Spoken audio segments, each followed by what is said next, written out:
दुःख कळले या मालिकेच्या आजच्या भागात वृंदा आणि संजय मिथिलाचं सत्य जाणून घ्यायचा प्रयत्न करत असतात.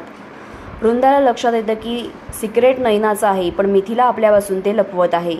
संजय तिला ते सिक्रेट जाणून घेण्यास सांगतो. त्याचाच भाग म्हणजे वृंदा मिथिलासोबत बाहेर मार्केटमध्ये भाजी घ्यायला जाते. तिथं मिथिलाचा फोन वाजतो. नयना तिला फोन करत असते. वृंदा तो फोन काढून घेते आणि स्पीकरवर टाकते. यावेळी नयना गडबड झाल्याचं सांगत ऋषीनं रुटीन चेकअपसाठी डॉक्टरकडे जायचं म्हणतोय असं मिथिलाला सांगते. हे सर्व वृंदा ऐकते. मिथिला तिच्याकडून फोन काढून घेते आणि लांबवर जाऊन नयनाशी बोलते. फोन करताना आधी फोन कोणी घेतला हे बघत जा. हे सत्य नयना तुला आणि मला दोघांनाही भोवणार असंही ती सांगते. दुसरीकडे वृंदाला सगळं सत्य कळून येतं आणि नयनाची गरोदरपणाची बातमी फेक असल्याचं ती संजयला कळवते.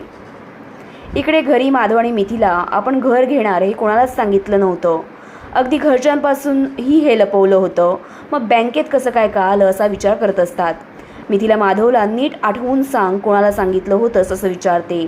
यावर माधवला आठवतं की त्याने ही गोष्ट संजयला सांगितली होती. मिथिला संजय आणि वृंदाचा डाव ओळखणार का ती देखील या दोघांवर भाबडा विश्वास ठेवणार? यासाठी सुख कळले ही मालिका तुम्हाला कलर्स मराठीवर पाहावी लागेल. आणि अशाच एपिसोड अपडेटसाठी आमच्या चॅनलला लाईक, शेअर आणि सबस्क्राईब करा.